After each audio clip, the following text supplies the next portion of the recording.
Conversando con Espíritu, donde se habla desde el corazón, con Lula Reyes. ¿Qué tal? Qué gusto saludarlos. Soy su servidora Lula Reyes y me da mucho gusto recibirlos aquí en Conversando con Espíritu, en el canal de la Diócesis de Aguascalientes, el Correo Diocesano. Hoy vamos a tratar un tema muy interesante y tenemos una grata visita. Tenemos a las religiosas de la Congregación Maestras Católicas del Sagrado Corazón de Jesús. Nos acompaña la hermana Plácida Domínguez. Hermana Plácida, bienvenida. Qué gusto tenerla aquí. Y también está con nosotros la hermana María de los Ángeles Chávez, la hermana Angelita. Bienvenida, qué gusto. Gracias, un gusto. Y bueno, pues vamos a hablar del venerable obispo José de Jesús López y González. Él nació aquí en Aguascalientes, en El Cotón, en octubre de 1872. Fue ordenado sacerdote el 30 de noviembre de 1928, siendo después obispo de nuestra diócesis, de la diócesis de Aguascalientes, ese mismo año, al fallecer Monseñor Ignacio Valdespino y Díaz. Sin duda un hombre muy querido y muy conocido, pero ¿quién fue José de Jesús López y González? Pues José de Jesús López fue un hombre sencillo. Él vivió en una familia donde pues fueron formados por su padre, don Apolonio López y doña Pilarcito González. Ellos tuvieron 8 hijos y pues él fue uno de los menores de esos 8. Vivieron en una hacienda. La hacienda del Cotón, por Sandovales, del municipio del Llano. Por el oriente de la ciudad. Exacto. Uh-huh. Y ahí ellos, pues su papá trabajaba en la hacienda, a pesar de que, bueno, era familiar de los Parga, que eran los dueños de la hacienda. Él trabajaba como obrero. Uh-huh. Entonces, pues eran sencillos, tenían lo necesario, pero trabajaban con sacrificio, tenían para su mantenimiento. Y así él creció en un ambiente muy cristiano, de mucha unidad en la familia, donde la mamá pues les daba mucho la atención del catecismo. Ellos convivían mucho como familia, pues ahí vivían y crecían en ese ambiente también de valores, de formación, pues muy atinada por los papás. Él a los 4 años falleció su papá y quedó huérfano. Entonces pues ya pues para la manutención, para el requerimiento de lo que se requería para la atención de la familia, tuvieron que buscar recursos y pues tuvieron que emigrar a Aguascalientes, ¿verdad? Y acá él empieza pues sus estudios en la Escuela de Cristo, que está por la Tienda del Sol y por el centro. Ahorita ya no es escuela, pero pues es instancia de gobierno, pero ahí está, es como museo, lo utilizan para ventas y bueno, parte del gobierno, pero ahí era la Escuela de Cristo y ahí estudió él sus primeros estudios. Él a los 6 años manifestó el deseo de ser sacerdote, se podría decir así, ¿verdad? A su mamá, estando en una misa, en templo, le expresó con ese deseo de ser sacerdote. Le decía que, mamá, cuando yo crezca, quiero ser como los que están abajo para que le respondan arriba. Entonces de ahí expresó su deseo, ¿verdad? Uh-huh. Y pasó el tiempo y a los 14 años él ingresó al seminario de Nuestra Señora de Guadalupe aquí en Aguascalientes. Uh-huh. Después se fue a estudiar al seminario de Zacatecas. También ahí continuó con sus estudios, estudió física y matemáticas. También se fue al seminario, bueno, de ahí regresó al seminario de Aguascalientes a continuar con sus estudios, luego a Guadalajara, donde concluyó allá pues sus estudios de teología y allá lo ordenaron sacerdote precisamente el 30 de noviembre del 1897. Uh-huh. Pues una vida muy interesante y como ya lo mencionaba la Madre Angelita, pues desde muy joven quería ser sacerdote con un pensamiento muy hermoso.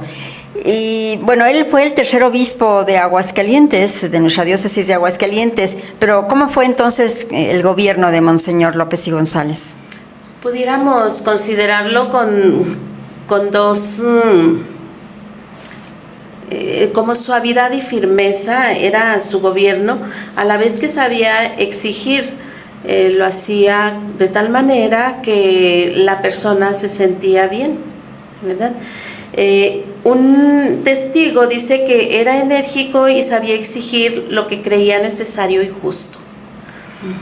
Sin embargo, bueno, sabemos que pronto se daba a querer por el pueblo, lo respetaban y se expresaban de él como un buen sacerdote, y había quien llegaba a decir, es un santo. Desde entonces, ¿verdad? Desde que era sacerdote, era reconocido por esas virtudes. Así es. Sí. Y bueno, él tiene la idea de fundar entonces a la congregación en donde están ustedes. Así es. Siendo encargado de las escuelitas que había en diferentes puntos de la diócesis, cuando le encargaron ese servicio, él iba viendo cómo pues las jóvenes que atendían a esos niños, que eran pues formadas por maestros y maestras muy reconocidos de aquí de la diócesis, pero se encontraba con el problema de que con frecuencia no podían asistir, que los papás no les permitían. Entonces él, como era un hombre de oración, le preguntaba al buen Jesús, como él lo llama muy tiernamente, cuál sería el camino a seguir y cuál sería su voluntad. Entonces es cuando va descubriendo, después de discernirlo, que sería conveniente fundar una familia religiosa para evitar esos problemas, ¿verdad?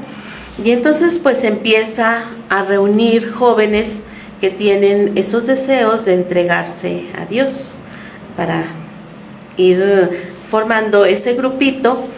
Y bueno, hace la petición a su obispo, que en ese entonces era el señor Valdespino y Díaz, y de fundar primeramente una pía asociación con esas jóvenes.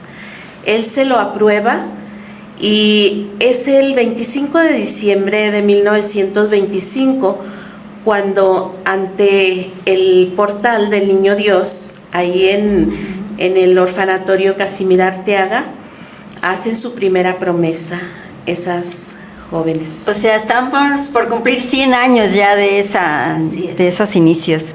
Así es. Qué maravilla. Sí. Y sigue el proceso de esa, pues que sería como la semillita de la congregación, ¿verdad? Él continúa formándolas, ellas ya empiezan a vivir vida comunitaria en medio de mucha pobreza y atendiendo las escuelitas, ¿verdad? De tal manera que cuando él hace la petición ya para que fuera congregación, no una pía asociación, sino con el rango de congregación, entonces pues hace la petición nuevamente y la solicita para las obreras apostólicas del Sagrado Corazón. Ese es el nombre inicial que él quería darle. Se lo aprueban, pero con el nombre de maestras católicas del Sagrado Corazón. Seguramente ya existía alguna congregación de ese nombre. Y es el 8 de septiembre de 1932 cuando recibe la aprobación, para ya que tuviera como congregación, pues. Como congregación. Sí, y bueno, inician su noviciado 9 jóvenes. Cuando se inicia el noviciado, como es un tiempo que tienen que pasar canónicamente en un año de más relación con Jesús, de oración, entonces no podían salir a atender las escuelitas, sino que son otras 9 jóvenes las que se dedican a atender esas escuelitas. Entonces ahí algo muy interesante, ¿verdad? Es que algunos testigos pues comentan algunas cartas también donde él mismo le ofrece, cuando solicita, se ofrece como el director de la congregación y de la formación. Entonces para nosotros es muy valioso, porque él se dedicó al 100% a la formación de la congregación. Sí. Simplemente esto de no permitir que fueran a las escuelas todavía ese tiempo especial de formación para luego ya adquirir esa formación y poder lanzarlas al apostolado, ¿verdad? Entonces pues eso también sabemos que les tocó un tiempo muy difícil. Muy difícil. Decía el 25 empieza a reunirse pues las primeras hermanas. Sabemos que en el 26 pues ya empieza a reciar el gobierno de calles, la aplicación de la ley, la persecución religiosa, ¿verdad? Sí. Y claro que hubo un tiempo en que nuestro padre pues tuvo que salir y dejar la congregación, creo que a él le dolía mucho no estar ahí para pues dar pláticas, para la formación y para lo que se iba requiriendo. Hubo un tiempo muy difícil pues que vivieron con mucha pobreza también y con mucho sacrificio y pues viviendo todos estos tiempos, ¿verdad? Sí.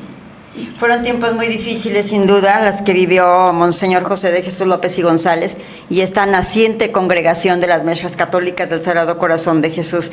Pero solamente una de esas grandes obras que realizó el obispo, porque hizo muchas más. Sí, claro, en la diócesis pues fundó la escuela catequística, la escuela de música sacra, el colegio Portugal, la ciudad de los niños, no propiamente, sino que él tenía el orfanatorio Nazaret. Cuando llega el nuevo obispo a su muerte, él junta el orfanatorio Nazaret con los niños que le llamaban del Padre Toño. Y entonces es cuando se funda la ciudad de los niños. Y bueno, recordar también al Padre Toño, otro de los santos, ¿verdad?, aquí de Aguascalientes. Y bueno, sin duda que Aguascalientes pues se hace honor a su lema, ¿verdad? La gente de la tierra de la gente buena. Y vaya que sí, y bueno, aquí tenemos la prueba con Monseñor José de Jesús López y González y ahora con las hermanas, la hermana Placi y la hermana Angelita, que nos platican de cómo fue la vida justamente de este santo. Y bueno, pues se sabe que el obispo era muy querido, ya nos decían ustedes que era muy querido, pero ¿cuándo inicia el proceso para llevarlo a los altares? Porque sabemos que está en proceso. Así es. Las personas tenían tiempo solicitando que se introdujera su causa de canonización. Obviamente ya después de su muerte, ¿verdad? Exactamente, sí. Sí, cuando se inicia una causa, lo primero es que la persona haya muerto con fama de santidad. Y eso es parte de la fama, al solicitarlo las personas. Entonces la congregación inicia en 1980 a recabar testimonios, pero todavía de manera pues informal, ¿verdad? Es hasta el año de 1996, en noviembre, cuando da inicio formalmente la causa. Y bueno, es de agradecerle a Dios que duró solamente un año el proceso diocesano, seguramente por todo lo que ya había de trabajo anterior, pero ya de manera formal, pues el obispo, que en ese tiempo era Monseñor Rafael Muñoz Núñez, y la superiora general de la congregación, la hermana Ana María González Aguilar, se dedican y el obispo nombra un tribunal ya formalmente. La hermana nombra a algunas hermanas que trabajen directamente para la causa. Y bueno, es por eso que dura solamente un año el proceso diocesano y termina en diciembre de 1997. Y vaya que esos son procesos bastante largos, bastante tediosos, complicados, pero bien dice, además en el caso del obispo, el buen Jesús seguramente interviene en esto. Así es. Entonces ahorita estamos en este proceso, ¿verdad?, de Roma. Siguen en el proceso, seguimos claro. en el proceso. A él lo dejaron, pues, se editó el decreto por el Papa Francisco de venerable, y ahorita estamos en esa segunda etapa. Estamos pasando a la... Sí, antes me permite, después de la fase diocesana, siguió la fase romana, en la que la congregación dedicó a una hermana que se fuera a radicar a Roma, para que allá, con todas las orientaciones necesarias, elaborara la posicio. Esto es como una tesis donde se defiende que vivió las virtudes en grado heroico. Y enseguida viene esto que menciona la hermana Angelita, cuando ya se analiza todo esto y por la Congregación para la Causa de los Santos, y el Papa Francisco precisamente nos da a la Iglesia el decreto de venerabilidad. Ah, eso es. Entonces, pero todavía este proceso pues sigue, ¿verdad? Va a continuar. Sí, entonces pues fue una gran alegría, no solamente para la congregación, sino Claro. para la diócesis, para todo el mundo, ¿verdad? Porque pues es para el mundo, no es para nosotros, ¿verdad? Y claro que pues es con mucho gusto nuestro padre y estamos en esa etapa. También pues sí, seguimos pidiendo, ¿verdad?, la intercesión, hay muchos favores que él ha hecho y bueno, no los podemos llamar como milagros todavía, pero que pues bueno, se necesita un proceso y que los puedan pues Sí. definir como milagro, ¿verdad? Así es. Pero sí hay muchos favores y estamos esperando pues un milagro, que ya lo definan como milagro para poder pasar a la tercera etapa, que sería la beatificación. Y de ahí pues otro milagro para la canonización. Sí. Como decíamos, es un proceso largo, pero bueno, como reza su lema también, todo por ti, oh Sacratísimo Corazón de Jesús, sin duda. Hermanos, pues tendríamos mucho que hablar del venerable José de Jesús López y González, pero bueno, el tiempo está por terminarse de este espacio. ¿Desean agregar algo? Yo solo quiero decir que un milagro tiene que tener 3 características. Tiene que ser instantáneo, total y permanente, ¿verdad? Y bueno, finalmente, pues les invitamos a conocer más acerca de él. Pueden visitar la Casa Reliquia, que está ubicada en el Andador Abasolo. Y ahí Frente al Templo del Encino, ¿verdad? Enfrente del Templo del Encino. Justamente, sí. Exactamente. Y ahí estamos de lunes a viernes, de 9 de la mañana a 2 de la tarde. Con mucho gusto les atendemos. Tenemos 6 salas que les hacemos un recorrido muy interesante para conocer la vida y obra de nuestro venerable. Ahí les esperamos. Igual los invitamos, por si han recibido ya algún favor, que lo puedan reportar a la causa. La hermana Placi es la encargada ahorita, con auxilio con apoyo de la hermana María del Consuelo, que fue, ¿verdad? También son un gran apoyo para la congregación. Entonces con ella pueden reportar ahí en Abasolo 115 algún favor que reciban de él, y también pues seguir intercediendo por los tantos enfermos y tantas necesidades que tenemos, pues por su intercesión. Siempre es bueno contar con la intercesión de un santo, en este caso pues de nuestro obispo, que nació aquí en Aguascalientes, justamente en el Cotón, Aguascalientes, al oriente de la ciudad. Así de que pues qué mejor que pues pedir su intercesión para alguna dificultad, algún problema que tengamos. Bien, pues por ahora les agradezco mucho, hermana Placi, muchas gracias por estar aquí con nosotros. Es un gusto. A la hermana Angelita, gracias. Gracias, con gusto también. Y a ustedes muchísimas gracias por su atención. Hasta la próxima.